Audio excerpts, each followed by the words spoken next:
৫ ফেব্রুয়ারি শেখ হাসিনা ছাত্রলীগের সাথে ভাষণ দিবেন। এই পরিস্থিতিতেই ৩২ নম্বর বাড়ির দিকে জনগণ যেতে শুরু করে। এটা এক ধরনের চাপ বলা যেতে পারে যে তুমি যদি ভাষণ দাও তাহলে আমরা এটা করব। কিন্তু শেখ হাসিনা সেই চাপ গ্রহণ করলেন না, তিনি একটা ভাষণ দিলেন। ভাষণটা আমাদের সামনে চলে এসছে এবং আমি বলেছি আমাদের দেশের মিডিয়া এটাকে পাবলিশ না করলে, এটা নিয়ে কথা না বললেও আমি মনে করি এটা আসলে শোনা দরকার, বোঝা দরকার এবং শোনা দরকার, উইচ ইজ ভেরি ইম্পর্টেন্ট। কারণ আমি ওনার এই ভাষণটা ৫ আগস্টের পর যত জায়গায় যেভাবে কথা বলেছেন, কারোর সাথে পার্সোনাল কনভারসেশন যেটা পরিকল্পনা করে ফাঁস করা হয়েছে সেগুলো হোক, বা কোথাও কোনো ভাষণ দিক, কোনো সভায় কথা বলুন, প্রত্যেকটা মন দিয়ে শোনার চেষ্টা করেছি। কারণ বহুবার বলেছি, আপনারা নিশ্চয়ই জানেন যে একটা মানুষের সবচেয়ে ভালো কমিউনিকেশন পাওয়া যায় তাকে দেখলে কথা বলার সময়। কিন্তু আমরা সেটা যেতে পারছি না, অন্তত তার বক্তব্য শোনা, তিনি কীভাবে কথা বলছেন, তার স্ট্রেস, তার ইন্টোনেশন, এটাকে ইনফ্লেকশন অফ ভয়েস বলে। সো আমি শুনেছি এবং আমি একটা খুব স্পষ্ট ভিন্নতা দেখতে পেয়েছি। আমি এই জায়গাটায় আসবো। আমি আবারও বলছি, ৫ আগস্টের পরও তার অন্যান্য ভাষণ যেমন ছিল সেই তুলনায় এর মধ্যে একটা স্পষ্ট ভিন্নতা আছে। শেষ অংশে সেটা বলবো। কি বললেন আসলে আমরা প্রেডিক্ট করতে পারি উনি কি বলবেন। ওনার স্বজন হারানোর বেদনা আমরা দীর্ঘদিন ধরে শুনেছি। তার বাবা, তার পরিবারে কি হয়েছে খুঁটিয়ে প্রত্যেকের বর্ণনা সেগুলো বলছেন। ডক্টর ইউনূসের বিরুদ্ধে অনেক কথাবার্তা, যত ঘটনা ঘটেছে, ছাত্র জনতা, সাংবাদিক, পুলিশ, সব হত্যাকাণ্ড ডক্টর ইউনূস ঘটিয়েছেন। শুধু সেটা না, ডক্টর ইউনূসকে আরও ক্ষোভ ছাড়াচ্ছেন। আমি সেই প্রসঙ্গে পরে আসতে আমি কিছু পয়েন্ট টুকে রেখেছি শুনতে মানে যুক্তি দিচ্ছেন, মানে শেখ হাসিনার যুক্তি খেয়াল করুন। মানে নারীদের ফুটবল বন্ধ প্রসঙ্গে ওনার যুক্তি হচ্ছে, প্রথম ইসলাম গ্রহণ করেছেন একজন নারী, উনি খাদিজার কথা বলছিলেন। মানে এটা হলো যুক্তি, উনি মনে করেন, এই হচ্ছে তার লেভেল, পাল্টা মন্তব্য করার কিছু নেই। শিক্ষকরা বিভিন্ন জায়গায় অপমানিত হয়েছে, স্টুডেন্টরা শিক্ষকদেরকে ধরে পদত্যাগ করিয়েছে, তাদেরকে স্কুল থেকে বের করে দিয়েছে। কোনো ক্ষেত্রে বা কিছু ক্ষেত্রে এটা ঘটেছে, বিশেষ করে শেখ হাসিনার পতনের পর। উচিত হয় নাই। এবং আবার শিক্ষক কিনে এই প্রশ্ন আসে, মানে শেখ হাসিনার সময় বহু আওয়ামী ডাকাত শিক্ষক হিসেবে বসে গিয়েছিল, তারপরও যেভাবে তাদেরকে পদ থেকে সরানো হয়েছে এটা অসুন্দর হয়েছে, এটা অন্যায় হয়েছে। কিন্তু এখানে খুব ফানি একটা ঘটনা, মানে একটা মানুষ কত নীচ। উনি যুক্তি দিচ্ছেন, প্রধানমন্ত্রী হওয়ার পরও আমার ইউনিভার্সিটির শিক্ষকদের, স্কুলের শিক্ষকদের সম্মান করতাম, পা ধরে সালাম করতাম। মানে তার মাইন্ডসেট হচ্ছে উনি এটা করুণা করছেন। উনি প্রধানমন্ত্রী হওয়ার পরও, মানে প্রধানমন্ত্রী হওয়ার পর আপনার স্কুলের টিচারদেরকে আপনাকে ভুলে যেতে হবে, ওদেরকে আর পাত্তা টাত্তা দিতে হবে না। কিন্তু উনি এতই মহান যে উনি এরপরও পা ধরে সালাম করেছেন। মানে একটা মানুষ এটাকে যুক্তি মনে করছেন, এটাকে অন্য বিষয়টাকে তাচ্ছিল্য করার জন্য ব্যবহার করছেন। খেয়াল করি, উনি দেশকে জাতির পিতা বঙ্গবন্ধুর স্বপ্নের মতো করে গড়ে তুলতে চেয়েছেন। সত্য কথা মাঝে মাঝে এভাবে বেরিয়ে যায়। উনি জাতির পিতা নন, উনি তার পিতার শেষ মুহূর্তের স্বপ্ন ছিল বাংলাদেশকে একটা একদলীয় রাষ্ট্রে পরিণত করে উনি এটাকে বাদশাহীতে, রাজত্বে পরিণত করা। হি ডিড ইট, উনিও তাই করেছেন। তবে একটা ডিফারেন্স আছে, শেখ মুজিবের চাইতে শেখ হাসিনা অনেক বেশি বাজে, নোংরা। কারণ শেখ মুজিব যা করেছেন প্রকাশ্যভাবে, সৎভাবে করেছেন। উনি কনস্টিটিউশনে 4th অ্যামেন্ডমেন্ট করে এটাকে একদলীয় রাষ্ট্রে পরিণত করেছেন। আর শেখ হাসিনা কার্যত তাই করেছেন, কিন্তু প্রতারণামূলকভাবে, গণতন্ত্রের মুখোশ রেখে। এটা আরো বিভৎস, আরো জঘন্য। ক্রমাগত এলডিসি গ্র্যাজুয়েশনের কথা বলেন। আমি আগের ভিডিওতে বলেছি তার বাপ নাকি এলডিসি বানিয়েছেন বাংলাদেশকে।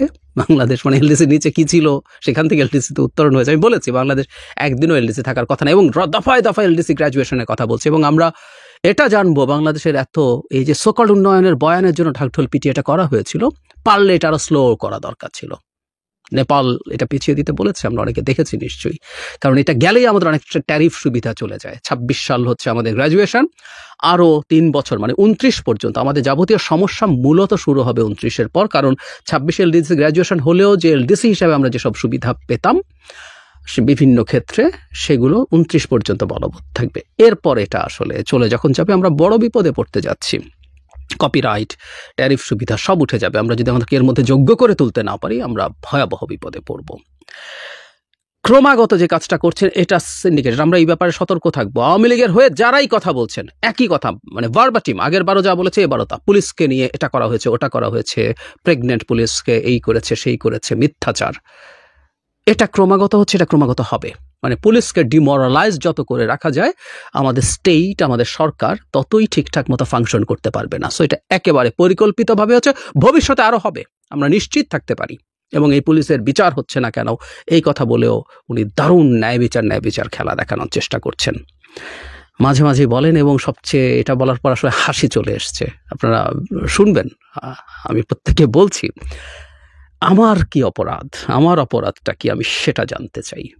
মানে উনি ওনার অপরাধটা কি সেটা জানতে চান। মানে একটা মানুষ এরকম প্রশ্ন করতে পারেন, তিনি মনে করছেন সেটা ইন্টারেস্টিং। মানে এটা উনি যদি ট্রুলি ফিল না করেন বা ফিল করেও যদি থাকেন, এটা বলা যায়, ভেরি ইন্টারেস্টিং। কিছু বলতে চাই না আর এই প্রসঙ্গে। ডক্টর ইউনুসের প্রতি ওনার খুব ক্ষোভ। উনি নাকি ডক্টর ইউনুসকে এবং তার মাইক্রোফিন্যান্সকে সারা পৃথিবীতে পরিচিত করিয়েছেন। 96 সালে ক্ষমতায় আসার পর তিনি কিভাবে গ্লোবাল ফোরামে স্পেনের রানীর উপস্থিতিতে, হিলারি ক্লিন্টনের উপস্থিতিতে এসব করেছেন। তাহলে একটা প্রশ্ন থেকে যায়, এই ডক্টর ইউনুস না সুদখোর, এই ডক্টর ইউনুস না গরিবের রক্তচোষা? তো গ্রামীণ ব্যাংকের সুদ কি তখন নিচু ছিল? আরও বেশি ছিল। তো সেই সুদখোরকে উনি প্রমোট করছেন। তো সুদখোরের প্রমোটার শেখ হাসিনা, তো তার যদি ডক্টর ইউনুস বিরাট খারাপ লোক হয়ে থাকে, শেখ হাসিনা তো তার 10 গুণ, 100 গুণ, 1000 গুণ বেশি খারাপ। উনি তাকে প্রমোট করেছেন গ্লোবালি, এবং খেপতে একটা পর্যায়ে ডক্টর ইউনুসকে বেইমান, মোনাফেক ইত্যাদি ইত্যাদি বলেছেন। তবে একটা ব্লান্ডার ডক্টর ইউনুস করেছেন, সেটা শেখ হাসিনাও ব্যবহার করছেন, এটা ভারতীয় মিডিয়াও প্রচুর ব্যবহার করছে, যে meticulously planned movement, master mind আছে। ফলে আমাদের এই যে স্পন্টেনিয়াস সারপ্রাইজিং, এটা উনি আবার একটু যোগ করছেন। ডক্টর ইউনুস তো বলেন না আমার মিটিকুলাস প্ল্যান, শেখ হাসিনার মতো মিথ্যুক সেই কথাটাও ঠিকভাবে বলবেন না আমরা জানি। উনি বলেছেন যে ডক্টর ইউনুস বলেছেন এটা তার মিটিকুলাসলি প্ল্যান দিয়ে ইত্যাদি ইত্যাদি। যাই হোক, এটা হচ্ছে ব্লান্ডার। এটা কিভাবে আমরা রিকভার করবো জানি না। ডক্টর ইউনুস নিজে চেষ্টা করেছেন। দাভোসে উনি ঠিক আমরা যা বলি, এটা একটা স্পন্টেনিয়াস সারপ্রাইজিং, যার কোনো রকম কোনো লিডার ছিল না, তিনি সেটা বলেছেন। সম্পদের কথা, সন্তানদের পড়াশোনা করিয়েছেন, কোনো সম্পদ রেখে যেতে পারবেন না। মানে তারা কত $বিলিয়ন চুরি করেছেন, ডাকাতি করেছেন আমরা জানি। কিন্তু দেশের মধ্যে এই বাগান বাড়ি, বিরাট বিলাসবহুল পূর্বাচলের প্লট সব তো বেরোচ্ছে এখন, অথচ কারোর জন্য কিছু রেখে যাননি। লেখাপড়া করে করবে 32 নম্বরের বাড়ি তিনি আর তার বোন জনগণের জন্য ট্রাস্ট করে দিয়ে দিয়েছেন। এবং কি ধরনের অডিয়েন্সের সাথে উনি কথা বলেন, বা অডিয়েন্স প্রতি তার পারসেপশন, উনি আগেও ব্যবহার করেছেন, এটা আবারও ব্যবহার করছেন। ডক্টর ইউনুস যে গণভবনে গেলেন, ওখানে গিয়ে উনি চুরি করেছেন, এই ধরনের মন্তব্য উনি করছেন। 32 নম্বরের কথায় তার একটু মনে হলো গলা ধরে আসলো, কিন্তু আমি এটাকে খুব পাত্তা দিতে চাই না। সাইকোপ্যাথ, মানে এই অভিনয় উনি করতে জানেন। কারণ বছরের পর বছর, 50 বছর পর স্বজন হারানোর বেদনা তিনি বলার সময় যে কাঁদার অভিনয় করেন কথাটা আমরা বলবো। উনি এটা বেচেন, তো তাই অভিনয় করেন কথাটা বলতে বাধ্য হচ্ছে এত বছর পর। মর্মান্তিক ঘটনা, কিন্তু 50 বছর পর প্রতিবার বলার পর কাঁদা আসে না। উনি কাঁদার অভিনয় করেন, ওনার স্বার্থের জন্য করেন। এখানেও তাই হলো। বাড়ি ভেঙে ফেলা হচ্ছে, বাড়িটাকে কেন এত ভয়? দেশের মানুষের কাছে উনি বিচার চাইছেন। দেশের মানুষই আসলে এই কাজটা করেছেন। আমরা কি আপনাদের জন্য কিছুই করিনি? অন্ন, বস্ত্র, বাসস্থান, চিকিৎসার জন্য কিছুই করিনি? ছাত্র সমাজের কাছে বিচার চায়, জনগণের কাছে বিচার চায়, যাদেরকে ভুল পথে নিয়ে যাওয়া হয়েছিল, ইত্যাদি ইত্যাদি বলা হচ্ছে। এবং তিনি এটাও বলেন যে এটা ভাঙলে আমরা আবার গড়তে পারবো। ভাঙাই যায়, ইতিহাস ভাঙা, ইতিহাস ভাঙা যায় না। ইতিহাসের জায়গায় মুজিব থাকবেন, শেখ হাসিনাও তার জায়গায় থাকবেন ফর শিওর।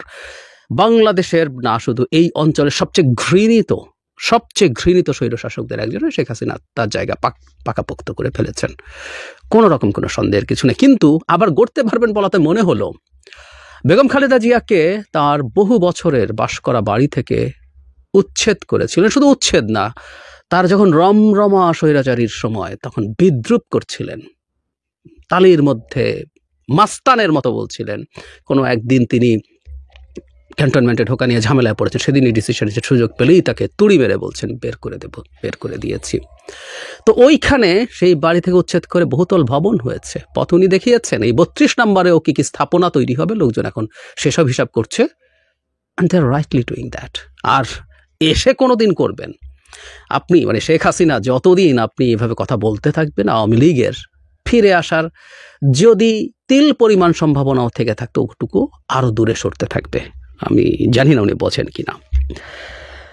তারপর তিনি আগুনের কথা এনেছেন, মেট্রো রেলে আগুন, বিটিভির আগুন। আমার মনে পড়ল মুহূর্তের মধ্যে তার সেই মায়াকান্নার কথা। সে মায়াকান্নাও আমাদের মুভমেন্টে দুর্দান্তভাবে আগুন জ্বালিয়ে দিয়েছিল। আবারও উনি এটা বলছেন। উনি আহতদের দেখতে যাচ্ছেন, উনি মেট্রো রেল বিটিভি গিয়ে কাঁদছেন। অভ্যুত্থানকারীদেরকে ফ্যাসিবাদী বলছেন, তাকে নাকি ফ্যাসিবাদী বলা এটা ঠিক না। আসলে তাকে ফ্যাসিবাদী বলা উচিত না। আমি বহুদিন থেকে বলছি, প্লিজ, একটা ডাকাতকে কেউ ফ্যাসিবাদী বলেন না, একটা মাফিয়াকে কেউ ফ্যাসিস্ট বলেন না। হিটলার মুসলিনি অপমানিত হয়, আমি বহুবার বলেছি, হিটলার মুসলিনি অপমানিত হয়, শেখ হাসিনাকে যদি আমরা ফ্যাসিস্ট বলি খুব সিরিয়াসলি মনে করি। আপনি ফ্যাসিবাদী নন, আমি বলি না, অন্তত প্রথম দিন থেকে এই আলাপটা করছিলাম। ডক্টর ইউনূসের ক্ষমতা দখল অবৈধ, উনি অবৈধভাবে ক্ষমতায় আছেন। আমি একটা কথা বলতে চাই, আমাদের দেশের বহু মানুষ এখনো বসে বসে এই কথা বলেন, যাদের একটা ভিন্ন কিছুর পরিকল্পনা ছিল এবং এখনো আছে। এগুলো আমরা বলে বলে না শেখ হাসিনা এবং ভারতের হাতে অস্ত্র তুলে দিই। আমরা কেয়ারফুল থাকি। শেষ কয়েকটা কথা একটু বলতে চাই, সেটা হলো তিনি দেশের মানুষকে অন্যায়ের প্রতিবাদ করতে বলছেন, তিনি বাংলাদেশের মানুষের সাথে আছেন। মানে শেখ হাসিনা যদি আমাদের পাশে থাকে, আমরা কিন্তু আবার গেছি। আমরা অনুরোধ করব, দয়া করে আপনি আমাদের পাশে আর থাকেন না। অনেক দিন ছিলেন গায়ের জোরে, সেই দেশ শেষ হয়ে গেছে।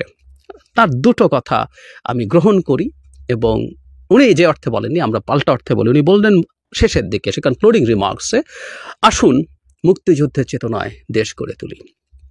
মুক্তিযুদ্ধের চেতনা যে শব্দযুগল আছে, এটাকে ডেরোগেটরি করে একটা ফালতু শব্দে পরিণত করেছেন। মানুষ নানা রকমভাবে বলেন, কিন্তু আমাদের যে মুক্তিযুদ্ধের সাম্য, মানবিক মর্যাদা এবং সামাজিক ন্যায় বিচারের ভিত্তিতে একটা দেশ গড়ে তোলার চেতনা ছিল, সেই চেতনা মতো আমরা দেশ গড়ব। এবং শেখ হাসিনা এটার পথে বিরাট বাধা ছিলেন, একমাত্র বাধা সে সংসদগুলোতে ছিলেন, ওটা আমরা দূর করেছি। আমরা বিতর্ক করব, ঝগড়াঝাটি করব, একটু মারামারিও কখনো করে ফেলতে পারি, কিন্তু ওই প্রধান বাধাটা যেহেতু গেছে, সত্যিকার অর্থে মুক্তিযুদ্ধের চেতনায় দেশ গড়ে তুলব। আর তার মানুষ, তার সরকারটা, তার রেজিমটা শতভাগ ঠিক উল্টো, মুক্তিযুদ্ধের চেতনার উল্টো ছিল, যদিও তারা সেটা বেচত কিছু মানুষকে দিয়ে।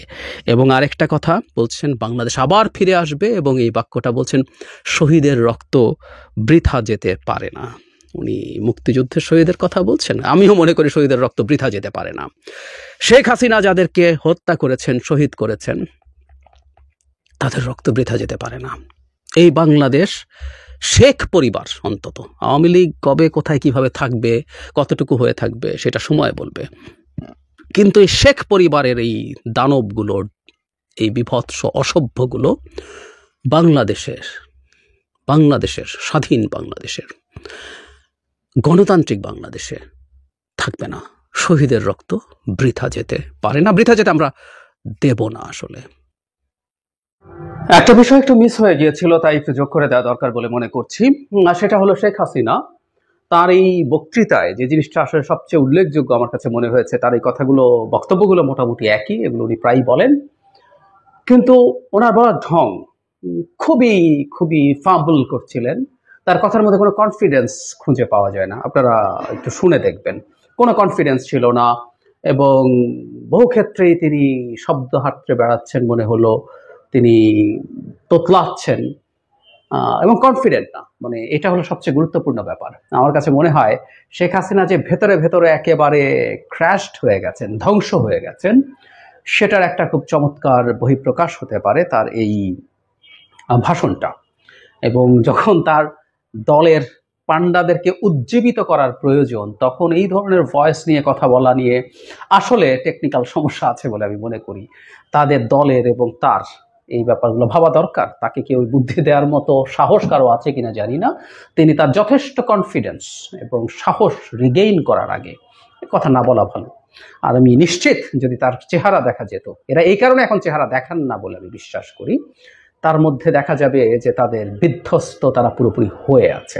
সুতরাং মুখে যাই বলো, এই করব সেই করব, আমরা আবার ফিরে আসব, তারা আসলে বুঝে গেছেন খুব লম্বা সময়ের জন্য, তারা খুব লম্বা, এই লম্বা কতটা হবে আসলে ডিপেন্ড করবে আমরা কিভাবে আমাদের দেশটা চালাই। আমরা যদি মোটা দাগে, অনেক ভালো হওয়ার দরকার নেই, মোটা দাগে দেশে সুশাসন নিশ্চিত করতে পারি, গণতন্ত্র নিশ্চিত করতে পারি, অ্যাটলিস্ট নির্বাচনটা ম্যানিপুলেট না করি। শেখ হাসিনা বহু দশক, শেখ হাসিনা, আওয়ামী লীগ, তার পরিবারের সদস্যরা বহু বছর এই দেশের ক্ষমতার আশপাশেও আসতে পারবে না। কিন্তু যেভাবে তারা করছেন, তারা এটা করে তাদের দলকে মোটিভেট করে কিছু ঝামেলা করানোর যে চেষ্টা, আসলে এখন যাবতীয় চেষ্টা হচ্ছে মূল তাদেরকে মাঠে নামানো, কিছু কেওস তৈরি করা, কিছুতে কেওস তৈরি করে নিজের কিছু গুরুত্ব ভারতের কাছে দেখানো এবং কিছু কেওস তৈরি করে ইন্টারন্যাশনালি কিছু মনোযোগ পাওয়ার চেষ্টা করা, সরকারকে ঠিকমতো ফাংশন করতে না দেয়া, এইগুলোই তার এক ধরনের অক্ষমের প্রতিশোধ বলি না আমরা, অক্ষমের প্রতিশোধের চেষ্টা, সেটুকু, এর বেশি কিছু না। কিন্তু এরকম কনফিডেন্সলেস, তোতলাতে তোতলাতে কথা বলা, শব্দ হাতলে বেড়ানো, আর কি কি করেছেন ম্যানিফেস্টোর মতো বিরাট সব লম্বা লম্বা কথা, ওই করেছি সেই করেছি, মানে ভাবটা এরকম উনি নির্বাচন করতে যাচ্ছেন। যাই হোক, এসব করে আসলে কিচ্ছু হবে না। আর উনি ব্লান্ডার করবেন সেদিন যেদিন উনি ওনার চেহারা দেখাবেন। এই কারণেই আমি মনে করি এইটুকু হয়তো উনি বোঝেন, তাই উনি চেহারা দেখাতে যাচ্ছেন না হয়তো সহসা।